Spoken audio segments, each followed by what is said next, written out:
being the fastest quarterback you've never seen. I'll be right back. There's no quicker way to get into DFS. Play Super Draft today and see for yourself.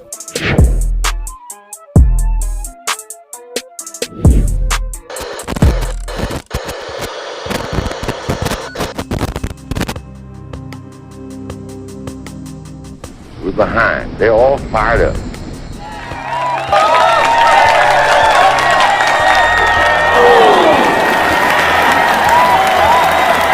What we got to do? First place, our defense has got to go out there and take the ball.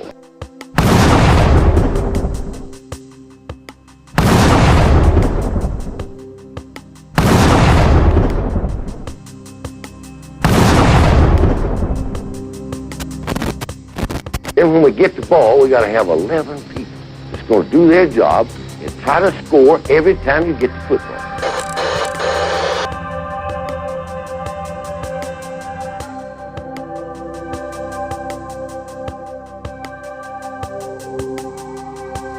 If we do that, we'll be all right. Do that, we'll be all right.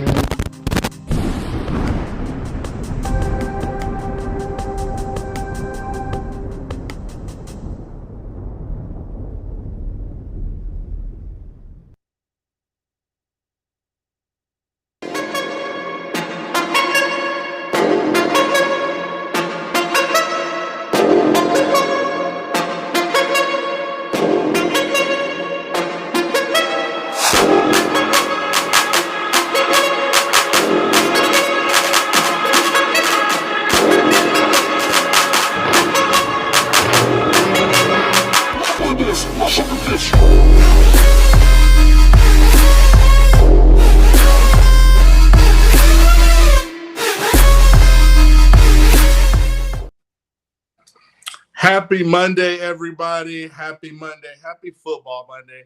This is another episode of Football University with me, former Alabama football player, Matt Caddell, where we talk anything and everything football related. And we find a way to bring it back to Alabama. So shout out to all the Alabama fans in the student section, all the football fans in the student section. This is your one-stop shop for football heads, football fanatics. Again, so glad to have you here. We have a lot of topics to talk about today. We know the NFL, the big news, not only quarterback free agency, which we will talk about, but listen, the NFL Combine is here. We know we got to start with Bryce Young. We'll talk about the NFL Combine, position rankings, mock drafts, quarterback rankings, college football news. I mean, anything and everything football, we're going to discuss it. So this is your place for all football news here at Football University. All the fans, get in the student section. Shouts out to all the Bama fans in there. Let's shout them out. Todd Colbert, RTR, Lori Caddell, Roll Tide Roll, Stephen Hicks, RTR. Let's get it started. So we know this weekend it is, we had all the all-star games, the Senior Bowl, the HBCU Legacy Bowl, the East-West Shrine game. And we had all these games, but now the big culmination is starting to happen. I think the draft is in April, and this week we have the Combine, and we know Alabama setting the tone. Shouts out to Alabama football for having the most invitees to the Combine, leading all colleges with 13 attendees this year. And I got to talk about the NFL draft, which I think is the Bryce Young Invitational. I got to give my kudos to Bryce Young, who I think is the number one pick. But we would get into that. But the NFL Combine, it is that time of the year where, me personally, I didn't get an invite to the NFL Combine, so I had to settle for Pro Day. So it made me bring up a debate. NFL Combine versus Pro Day. I know a lot of fans are wondering, what do these guys do in between, finishing the season? Well, a lot of them have been working out. We know a lot of Alabama players, whether it's Will Anderson, Bryce Young, they opted to play in the bowl game, and we will talk about that later on in this show. But, they finished the season. They've taken care of a lot of agent business, things like that in their training, working on, preparing for the combine and their pro days. So it's a lot of workouts for you to showcase your talent. And so this is going to be, it's kind of the creme de la creme where you not only did you get to showcase your talent, but you get to compete against other peers and see where you stack up, doing different type of measurables. The 40 test, the 40-yard dash is big for a lot of skill positions. Who's going to make some headway in the drills? Who's going to be successful? News broke, speaking of Bryce Young, news broke today that Bryce will not be throwing in Indianapolis. And let's start with Bryce Young. Let's let Bryce Young be our starting topic. And I call this year's draft the Bryce Young Invitational because I believe Bryce Young is the number one player in the country coming out of college. I don't care what other so-called pundits have. I saw one guy where he has Bryce Young ranked number 3 and he has a defensive tackle from Georgia ranked number 1. A, I'm sorry. This is a quarterback-driven league. And B, it's 2023. Nobody's taking a defensive tackle with the number 1 pick. I mean, I know he's great and all, but the past couple drafts has shown you that it is edge rushers. You got to have, you look at Aiden Hutchinson going number 1 this past year, Chase Young, edge rushers. If you're coming on the defensive line, edge rushers is coming off the board first. So to me, that automatically tells me Will Anderson should either be 1 or 2, him or Bryce Young. But that is neither here nor there. But I will say Bryce Young is the number 1 player off the board. In my opinion, I think he's the only player that has the best film.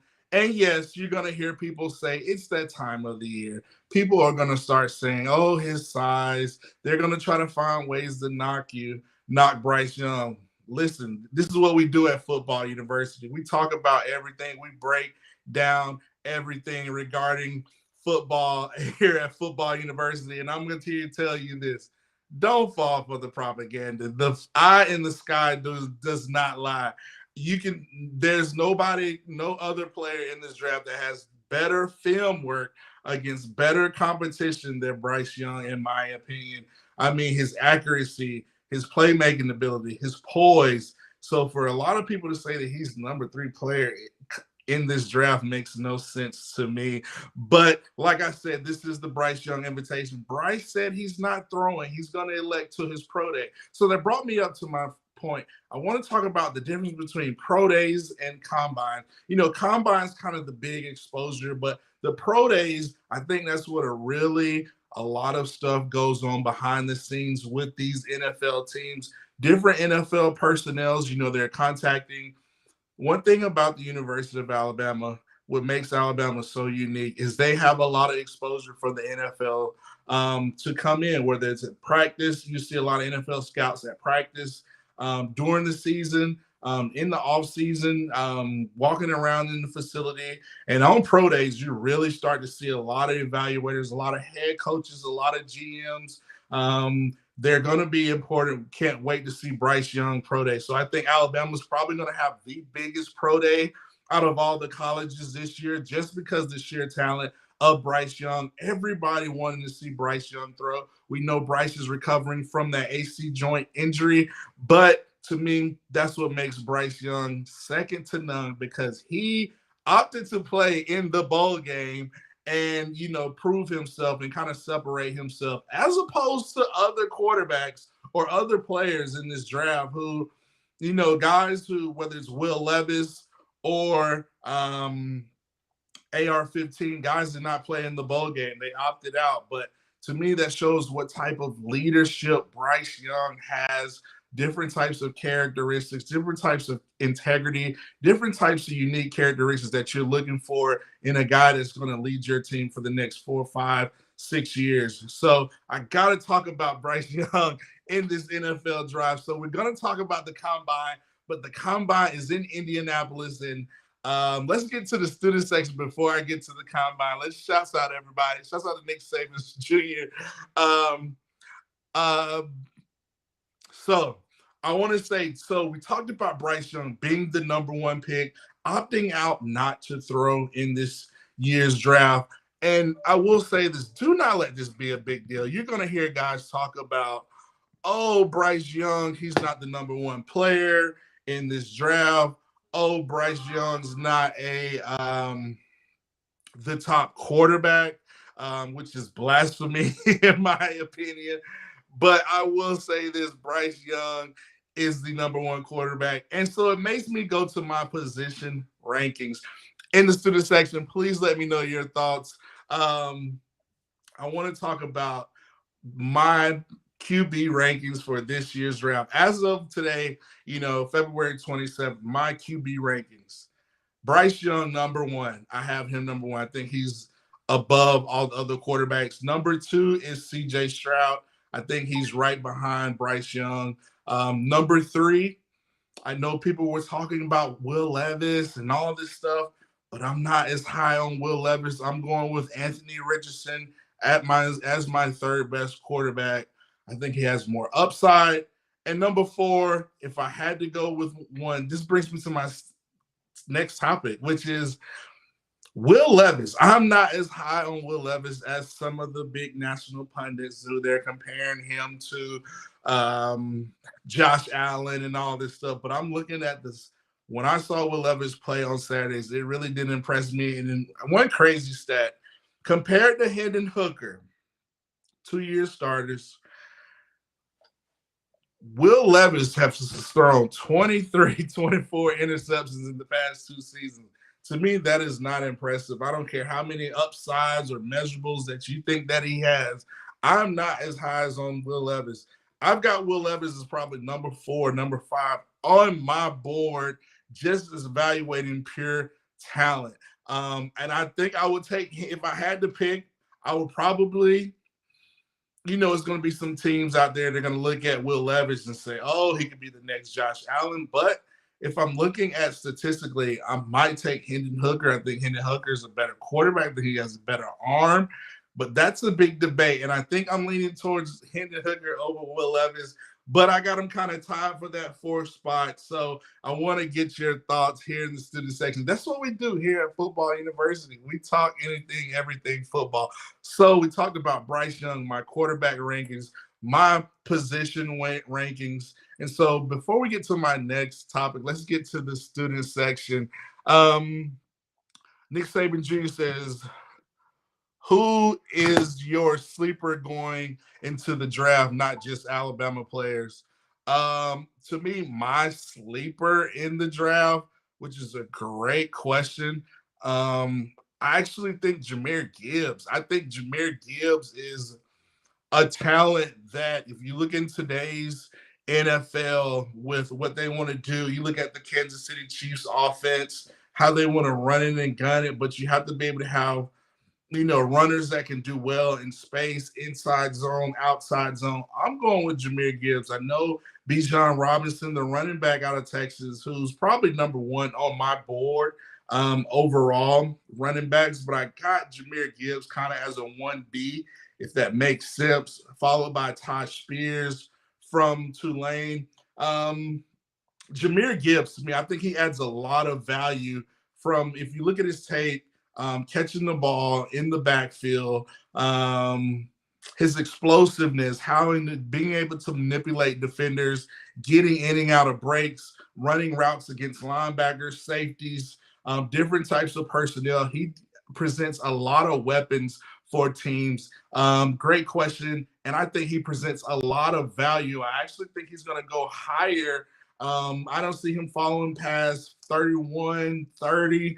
But I can see him going up a little higher. I think he falls exactly at pick number 30 with the Philadelphia Eagles. Could you imagine Jalen Hurts with that offensive line, Landon Dickerson, Lane Johnson, Devontae Smith, A.J. Brown, Jalen Hurts, Dallas Goedert, and you have a Jahmyr Gibbs in the background? I mean, defenses are going to have a lot of hard times trying to stop that Philadelphia Eagles offense. So I think that is, to me, I think Jahmyr Gibbs adds a lot of value for players for teams in this draft. So great question. Let's stay in the student section real quick. Let's go to the student section. Let me go to the next question. RTR, let's see. Nick Saban Jr. says, mine is Aiken, Devon Aiken from Texas A&M. He is a really good Aiken. He is an excellent back. We know, we've seen him play us, how hard it was to defend him. He's not only running back specialist, he's kind of got an explosive track background, similar to Jahmyr Gibbs. But Aiken, he can do it special teams wise, and I think that adds a lot of value to him. But for me, I think you look at Alvin Kamara, what he did with the New Orleans Saints, I think comparable for Jahmyr Gibbs is Alvin Kamara. So great point, Nick Saban Jr. Let's stay in the student section. A few questions. Jeff Saban says, roll Battlehawks 2-0, roll Tide. AJ McCarron making plays in the XFL. I mean, he had another. To me, he's so far the best player in the XFL, or the one who's getting the most attention. He's 2-0 as a starter. You know, he's got the Seattle Battlehawks riding, so kudos to A.J. McCarron. So if you're turning into XFL, it's different. I think the more times people understand the rules, you know, the type of teams, I think you see a lot more fans turning into XFL. But shouts out to the Battlehawks of Seattle Battlehawks, led by A.B. Anthony Beck, one of my former teammates with the St. Louis Rams, who is the head coach. So shouts out to A.J. McCarron. Oh, yeah, please hit that like, subscribe button. Lori Cadell makes a great point right here. She says, you know, people are going to talk about Bryce Young's size, which leads me to my next topic. People, please do not fall for the propaganda that is out there that's talking about, oh, Bryce Young is undersized. Listen, these guys who are making these takes, it's a reason they're not NFL front office GMs, okay? Because a lot of the stuff that they're saying, oh, if the size is a big issue for you, then don't draft Bryce Young. Okay, he's not the player for you. But for me, you fall in love with the player, the playmaker ability, the poise, the guy. To me, his height. Bryce Young has probably been told this all these years. Oh, you're too small, But yet, Bryce, it didn't stop him from being the number one player coming out of high school. It didn't stop him from winning the Heisman. It didn't stop him from being the number one draft pick in the draft. It did not stop him from being SEC Player of the Year. I mean, it is unreal how great Bryce Young is and the way he can do. He's like a magician back there. You're looking at a Patrick Mahomes. Listen, you're looking at a Steph Curry. Steph Curry is super accurate, a marksman shooting from 3 deep. Very manipulative with the ball, head-eye movement, no-look passes, sort of like a Mahomes, Steph Curry. That's what you get with Bryce Young. So do not fall for the propaganda of people, media pundits. We're not going to mention any names, but media pundits trying to take shots at Bryce Young's size. It's not that big of an issue unless you make it a big issue. If that's your issue, listen, that's your decision. You make the decision. But for me here at Football University, I'm basing my decisions on film, what I see on the film. So great point. Great point. Bryce Young's size is not an issue. You fall in love with the quarterback and his game film and his leadership qualities, his poise. What can he do for your offense? And listen, I don't want to be the GM that passes on Bryce Young and let him go to another team. But a lot of this stuff, this is the things you get here. We talk about here at Football University. It's that time of year where guys are putting stuff in the media, trying to drop guys' stock, thinking they're going to fall for it. But to me, it's all propaganda. It's just people trying to get a take, trying to get clicks. To me, Bryce Young is the only person in this draft that somebody's trading up to the number one pick for, in my opinion. And I think that's the Indianapolis Colts. And so speaking of Indianapolis, the NFL Combine is in Indianapolis. Bryce Young's not opting to throw, and it got me thinking. I was like, Bryce is going to throw on his pro day because Bryce Young is going to be throwing to Indianapolis for the next, for the rest of his career, because I think the Indianapolis Colts are going to trade up to that number one pick with the Chicago Bears and try to draft Bryce Young. Let me get your thoughts in the student section. Let me get your thoughts. But those were some things I had to talk about about Bryce Young, man. This guy has a lot of heart, and he's built by Bama. And we know Bama is NFLU, and we're going to get to that because a lot of these mock drafts are showing guys, Alabama players are ranked lower than they should be. And I think it's a little biased. I think it's a little Bama hate out there, but we will discuss it here shortly. So let's get to the student section while y'all are going up. Stephen Hicks said, Bama is NFLU. Bama is NFLU. I mean, it's no if and a buts about it. So it's exciting to see. So I want to get to a few more topics. Brittany B says, since we cut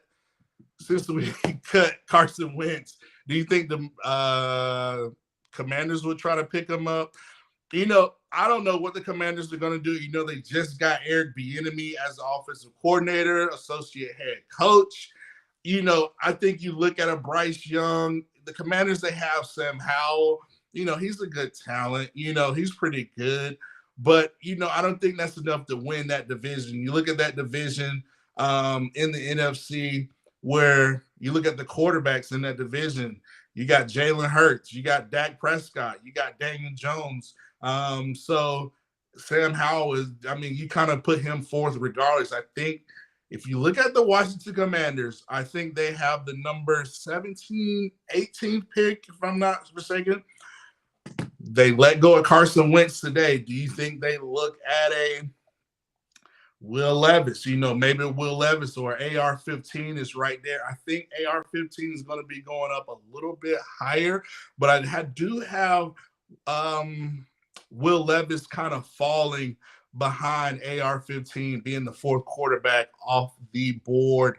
So I do think the Commanders might make some moves. Maybe they look at a Derek Carr. Maybe they try to get, call the Baltimore Ravens, see if they want to, get Lamar Jackson. That could make a lot of noise. So be interesting free agency, but I do think the Washington Commanders do try to find some type of quarterback. I mean, it would be nice to see the Commanders with Eric Bieniemy, with Bryce Young. How cool would that be, knowing the success he did with Patrick Mahomes? So great comment right there, Brittany B.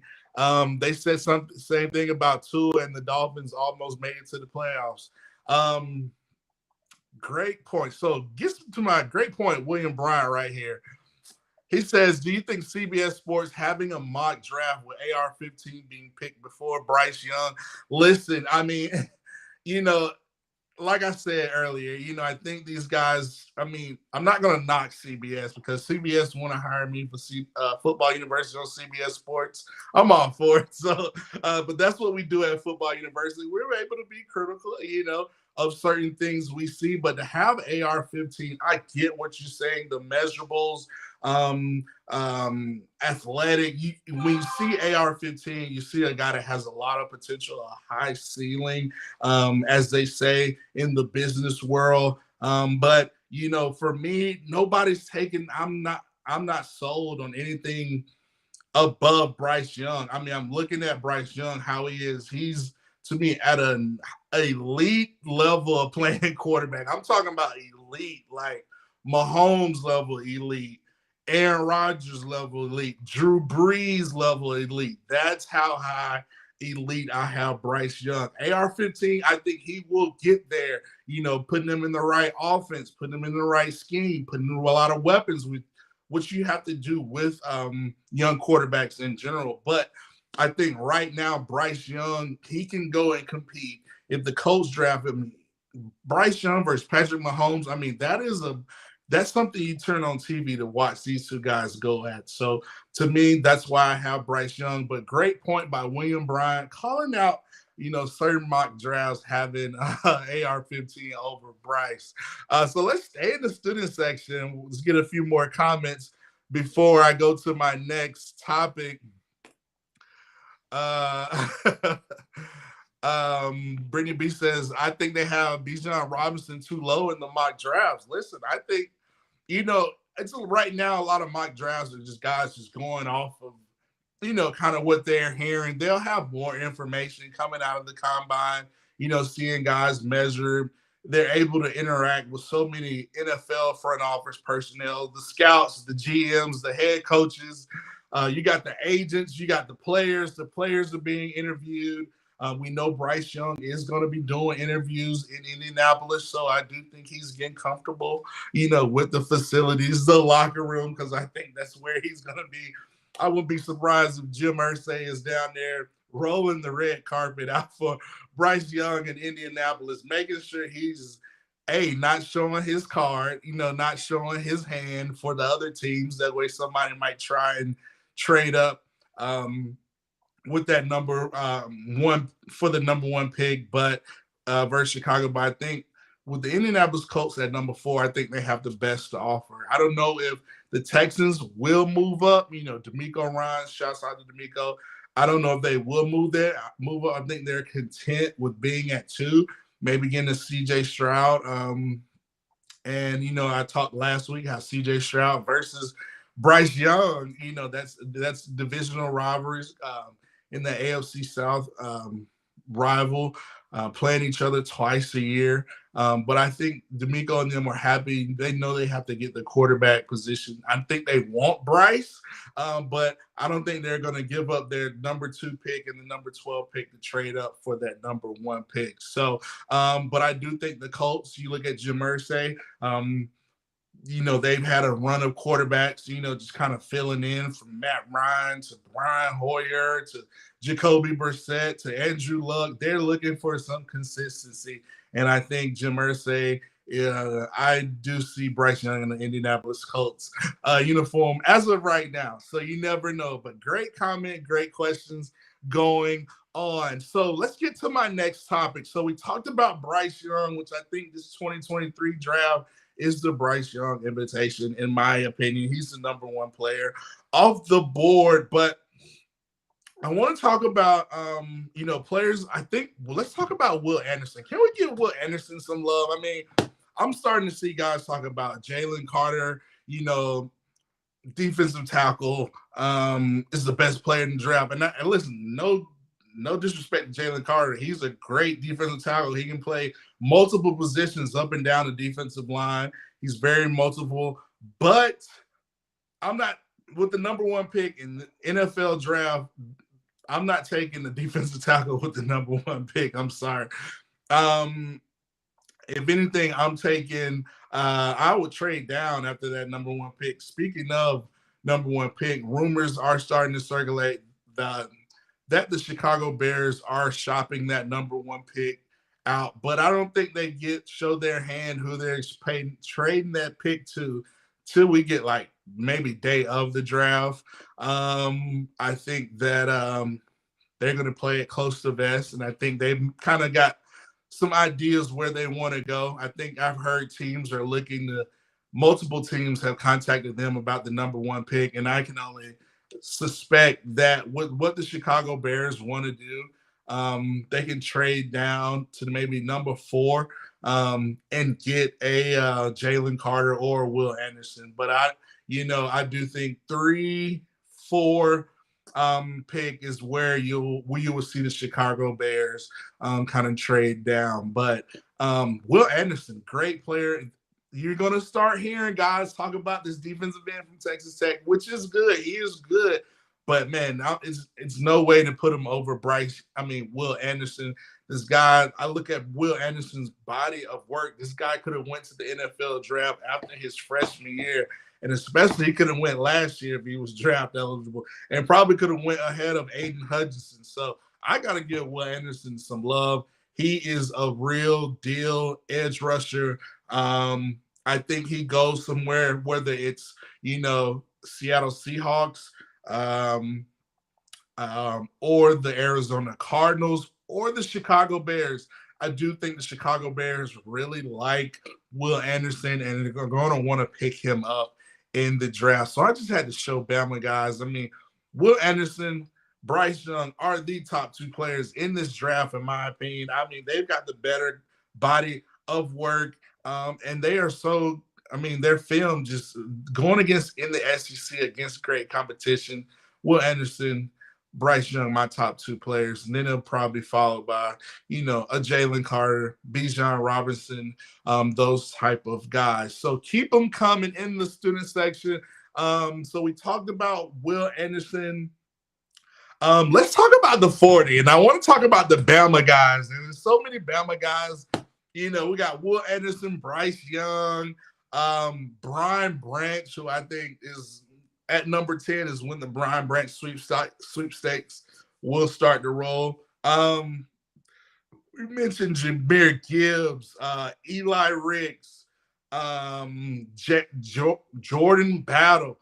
A lot of these guys, I think it's going to be important for guys like Jordan Battle and Eli Ricks to have a really great showing at the NFL Combine and possibly increase their draft stock. I think Jordan Battle will be a great fit for a team like the New Orleans Saints. I think he fits what they want to do defensively. I think he's great value. You maybe get him in the second round. Even Eli Ricks, if Eli Ricks goes out there and run a 4.3, I mean, his tape, you look at the Mississippi State game, Alabama versus Mississippi State, he put on a clinic. It's going to be interesting to see. So I can definitely see Eli Ricks making the name for himself in this draft, in the combine. Jordan Battle as well. They can kind of push their stock up, maybe just second, third round type of day, type of guy where I see they will have a lot of value to a team. So, an NFL Combine, they do so many exercises, whether it's the 40, the 5-10-5, the L drill, different positional drills. You're doing a lot of interviews with NFL, media, but you're doing a lot of interviews with a lot of NFL teams, front office. They're putting you on the board, explaining this play, write out this perfect play versus third down, I mean, it is all, it's more mental as well as physical, so that's what the combine is there. But it got me thinking, who's going to be the Alabama player that has the fastest 40 time? And I think it's going to be Jahmyr Gibbs. I don't know if Jahmyr Gibbs is going to crack 4.2, but I do see Jahmyr Gibbs probably going maybe like a 4.38, 4.39. I do see him probably being one of the fastest running backs. I think he's going to blow away the position drills. His tape is kind of Kamara so I do think Jahmyr Gibbs will have the fastest 40 time, and I'm thinking he's going to get a 4.3. I think he would have the fastest 40 time, and I got him going at a 4.3. So let's get to the student section, get to a few of the comments before we go to our next topic. So Stephen Hicks says, I'm ready for Bama to start up. We're bringing the pain, bring Bama back to the Bama standard. Yeah, the Bama standard, that's what we're going to do. A lot of news coming out this past week since we're talking Alabama football.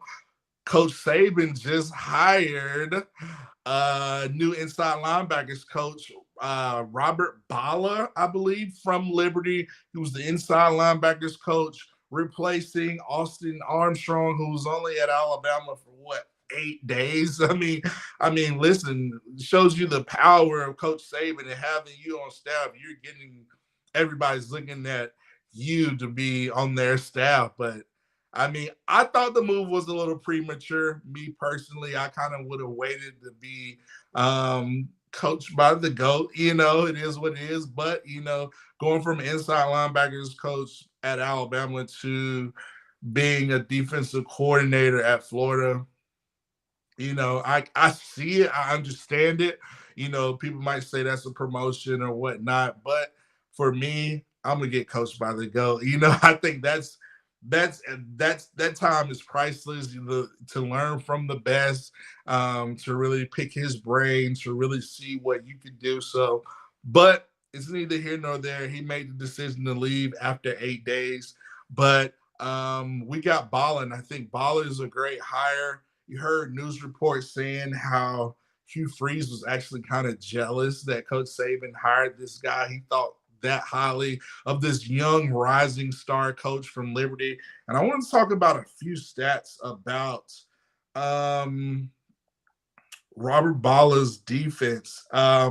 So he spent 4 seasons at Southern Utah, coaching the linebackers. But let me talk about his 2022 defense at Liberty, ranked number 1 in the country in tackles for loss. So, he knows how to, come up with different schemes, coaching players. He's probably got really good drills to help with our inside linebackers, which I think Coach Saban felt the need that we needed. We needed a true inside linebackers coach because, linebackers, they got to set the tone for your defense. You need to have some crazy head hunters to go in there and set the tone. And I think he's getting that with Balla. Listen, he had the number 1 ranked defense for tackles for loss last year, so that's going to help. And they were number 3 in sacks. They averaged like 3 sacks a game. Liberty's a different, conference, but still, to lead the country in tackles for loss, that's pretty hard cotton, so I do think he actually brings a lot of young energy, a lot of innovativeness. I think he's a young offensive mind that's really going to help teach. And one thing, the characteristics I heard he's an excellent teacher. This is coming from the lips of Hugh Freeze, and you know what? We get somebody from Hugh Freeze's staff that kind of understands Hugh Freeze's offense. So how to defend Hugh Freeze's offense. So I think it was a great hire by Coach Saban. Let me know your thoughts in the student section. I think he brings a lot to the program. And also they went from 2021, they doubled in their turnovers. So, they're going to have a lot of different type of, drills that I think he's going to help with that defensive think tank, which is Coach Saban, Kevin Steele, Coach Balla right now. And I think hopefully we get Jeremy Pruitt as an analyst. I think you got your 4-headed monster on the defensive end to really help get these guys going out there and busting heads, flying around, getting back to the Bama standard, what we all know Alabama football to be: dominant, physical, and just straight nasty, shutting down offenses. So I think he's going to help get Alabama back to being dominant. So let's get to the student section.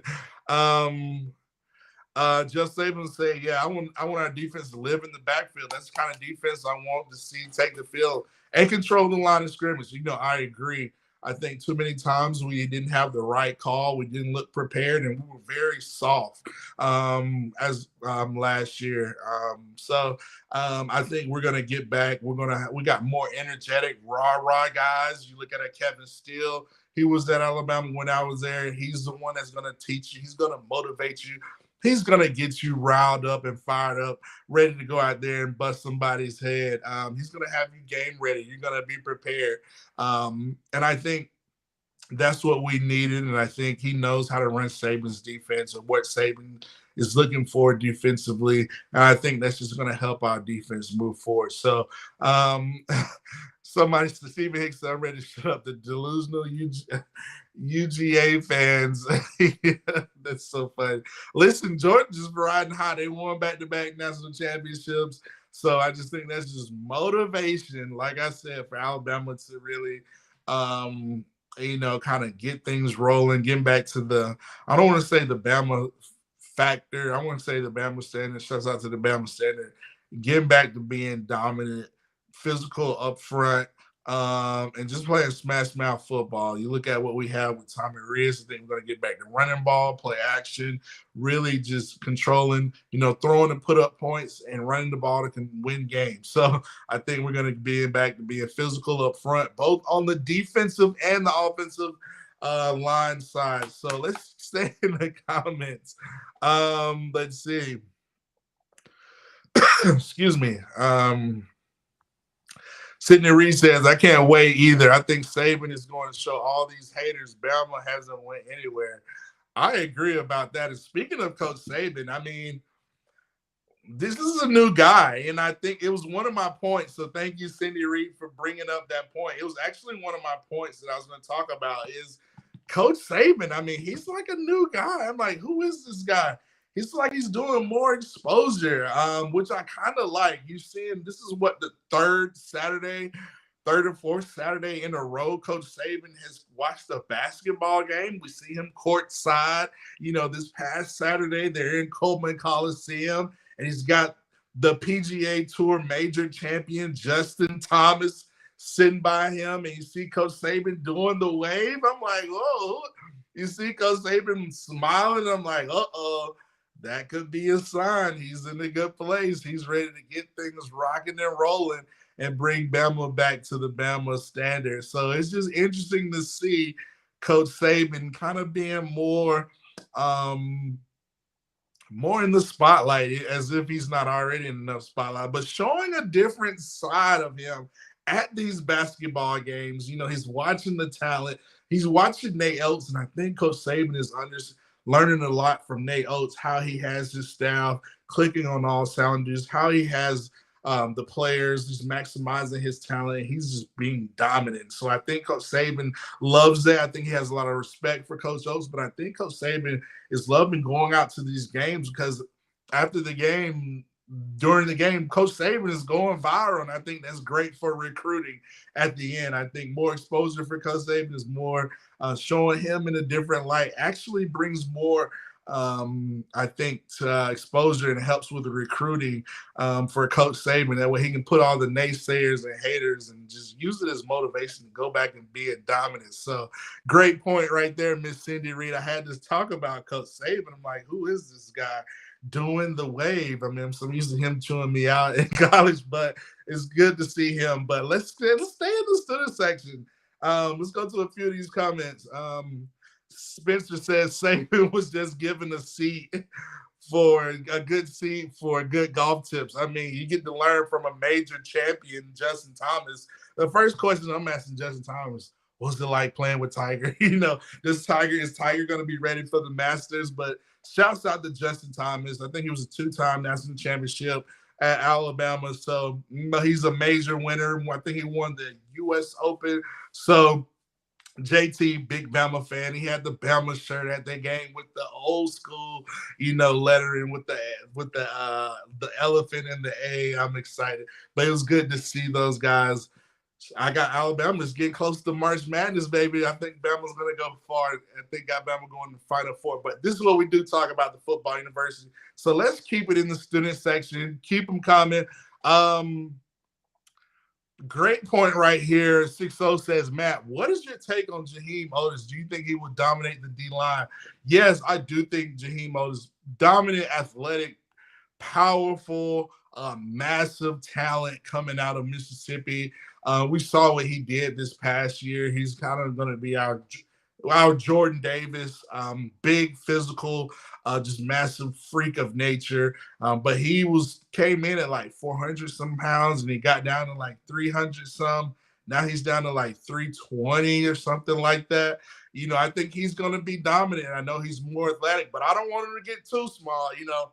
I still want him to be big and physical, and I don't want him to lose his powerfulness, his bulliness, the way he can just be dominant on offensive linemen and wear them offensive guards and centers and tackles for 60 minutes each week I want him to still keep that physicality and being dominant. So I don't want him to get too small, but I do think he's going to continue to be athletic and be super dominant.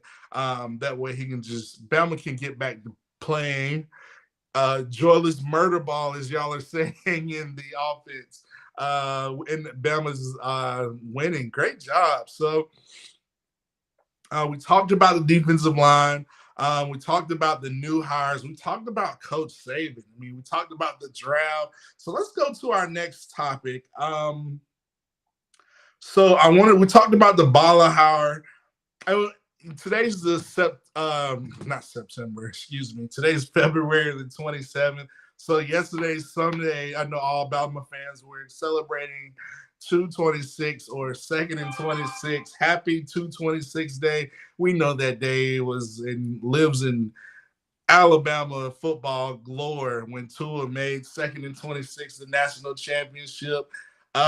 Throws the game-winning touchdown to Devontae Smith. So it brought me to the point. I want to talk about that. Do y'all think that was the greatest finish for a championship game in college. And I would have to say, for me personally, I think so. To have a walk-off touchdown um, for the national championship, I think it doesn't get any better the way it did. You know, Tua coming in at halftime, Jalen kind of struggling, Tua coming in, throwing 3 straight touchdowns, you know, leading the spark, playing the new guys. This is legend of Tua. So I think that's probably the greatest finish in college championship history I've ever seen. So let me know your thoughts in the student section. If you agree with me or disagree, that's what we do here at Football University. So happy 226 to all the Alabama fans.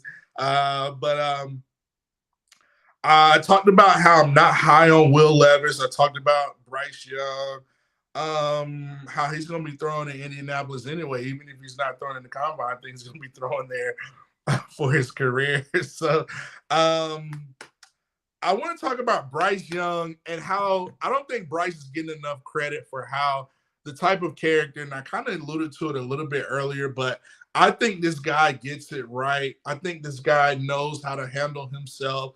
I mean, Bryce Young, he had the AC joint injury this past year. We know he didn't play. Came out the Arkansas game, and Jalen Milroe had to come in and will us a victory. And then he set out the game versus Texas A&M. Didn't practice much. Well, I think he was still hurt.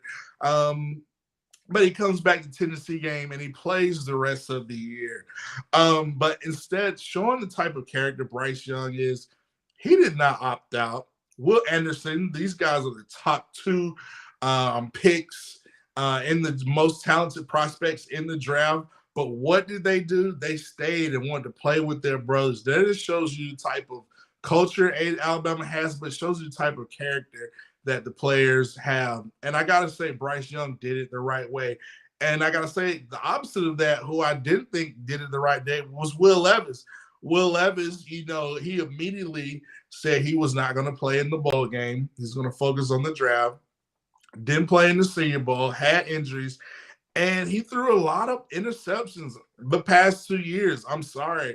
If you're throwing 23 picks, I don't care how much upside you have, you're not as high. I'm questioning your decision-making. I want to see what you are looking at on the field. So, to me, I just want to shout out Bryce Young for doing it the right way. So let's talk about my next topic. We talked about the Pro Day versus the NFL Combine.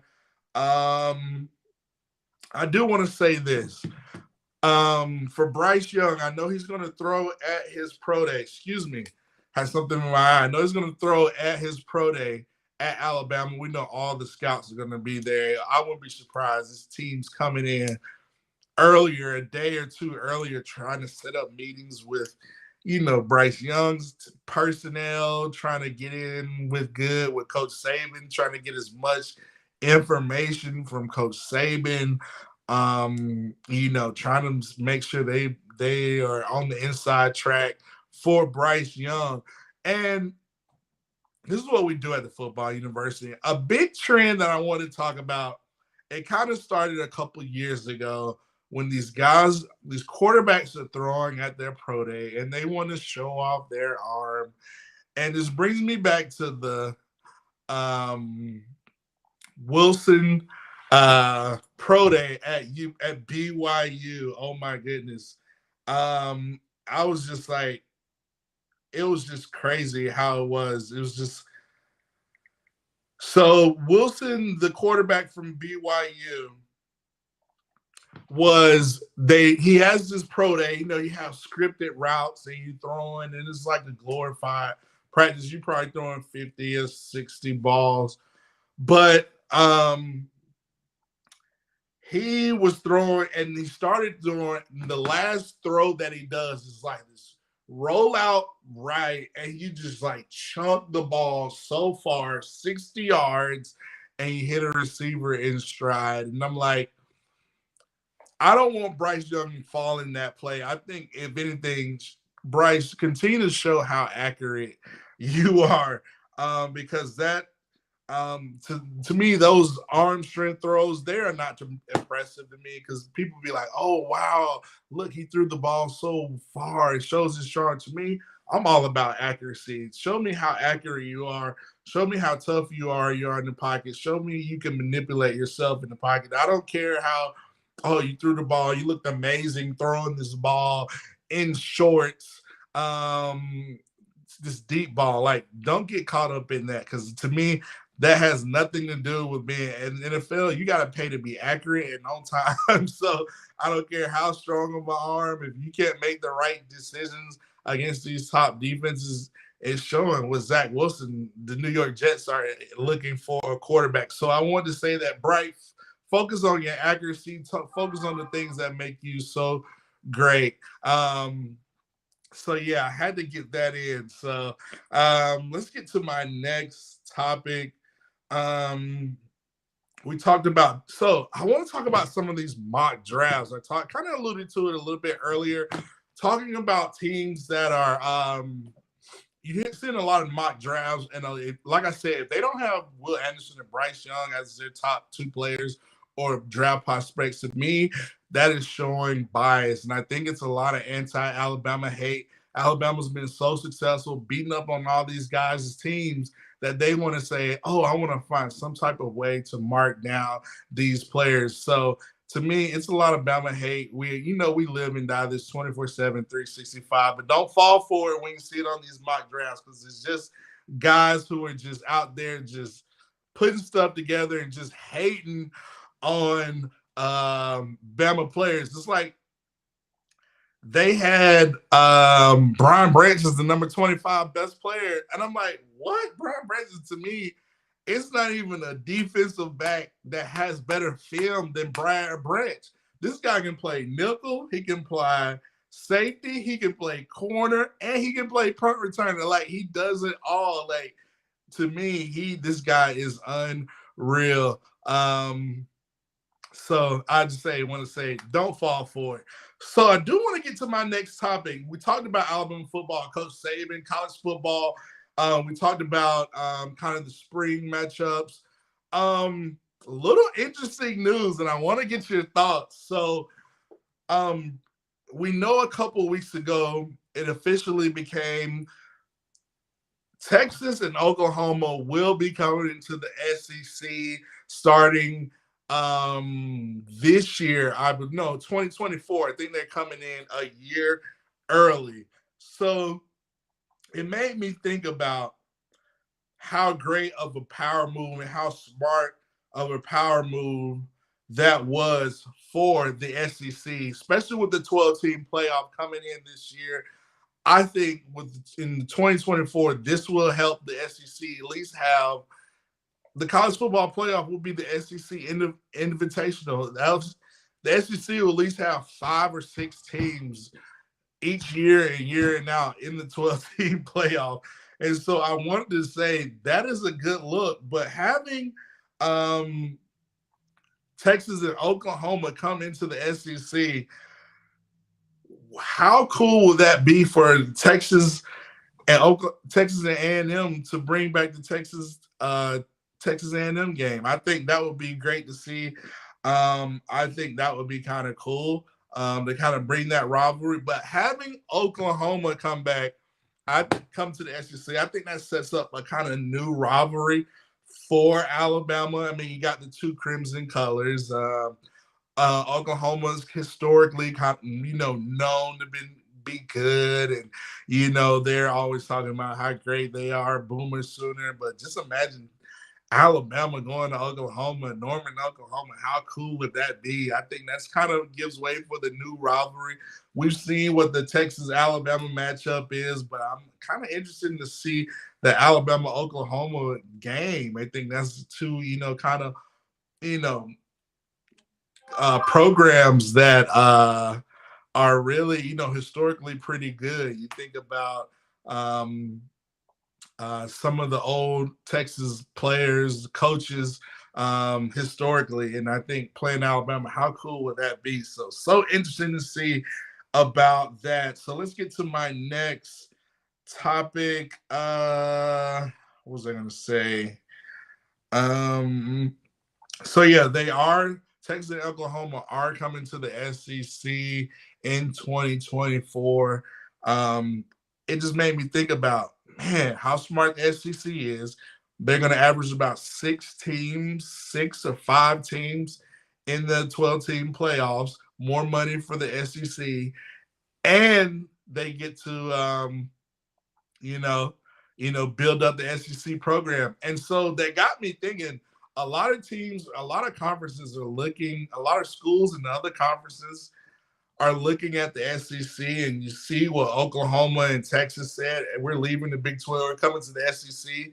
They're looking at the SEC model, and they're looking at the dollars, and they're looking at their conference. And news broke this past week, how Florida State is a little bit frustrated with the ACC. And they're saying how maybe they should start looking at options. And so that made me think about, hey, this is what we do at the football university. How would you feel about having Florida State in the SEC? Do you think that benefits Florida State? If you know Florida State's coming, you know Dabo is going to try to come to the SEC. If Florida State and Clemson, me personally, I would just probably want to just have Florida State. If your dream scenario, if we already have Texas and Oklahoma coming, do you keep Missouri or do you not want Missouri in the SEC? What are your thoughts? If you have to have somebody come in the SEC, I don't mind a Florida State. I think that just makes the SEC such a super conference. But Clemson is going to try to come in the SEC. So, listen, I'm just throwing out stuff. I just want to see. Jeff Saban says it's another team to beat up on. I think it just plays into the SEC. I mean, it's more exposure for us to beat up on teams in the SEC. But that's what we do at Football University. We talk about anything, everything, college football news, NFL draft, NFL combine. That's what we do. We talked about Coach Saban. We talked about how him being at the games just draws more exposure. So let's get to the student section. Jeff Stapleton says, we'll give Texas and Oklahoma a nice SEC welcome. I mean, how big is the game going to be this year? You look at other SEC teams, I'm not saying no names, Georgia, I'm sorry. You look at their schedule compared to our schedule. I mean, we're starting off week 2 playing Texas, where we don't have the luxury of playing Kentucky, Missouri, Vanderbilt. We have to play LSU, A&M, Texas. We're playing all these heavy hitters. It will be very interesting. We know the SEC is going to no divisions, I believe, starting this year. So they're going to take the top 2 teams. So it's going to be very, very interesting. So let's get to a few comments. Lori Cadell says, Missouri who? I don't know them. I mean, do we want Missouri in the SEC? Would you rather switch out Missouri for Florida State? Let me know your thoughts. Listen. Stephen Hicks says, we owe Texas, Tennessee, LSU, and maggots all the old-fashioned woodshed ass whooping. You're right about that. You are right about that. I mean, Cindy Reed, you said it. I mean, compared to our schedule, I mean, we go through it in the SEC West. It is a battle. This is what we do. But other teams don't have the same type of schedule. I'm just saying they don't have the same type of schedule. So, I mean, interesting talk. We'll discuss this on further along, but for the football fans out there, thank you for tuning in for another episode of Football University. Shouts out to the student section, Cindy Reed, Stephen Hicks, Lori Cadell, Jeff Stapleton, James Knox. Great quote from James Knox says, switch out Missouri for Thompson High School. Listen, Thompson High School got a lot of talent over there. They can make it happen. They'll probably be a competitor. Listen, y'all are going in right now. They said Bama spanking UAGA in the SEC championship. Can't avoid this year. Listen, we're going to talk about that next year. Who do you have preseason going to SEC championship? But I love the energy. I love the excitement. We're going to continue this conversation. excuse me, you get me choked up. But this is what we do here at Football University. Again, shouts out to the student section. William Bryant, 6-0, Nick Saban Jr., the Faithfuls, excuse me. Shouts out. I'm excited. Come back, tune into another episode next week. RTR. I can't wait. We're going to finish this topic. We're going to talk about more about the combine, what went down this past weekend, and tune into next week. I'll see you next Monday for another episode of Football University here with Matt Cadell. Thank you.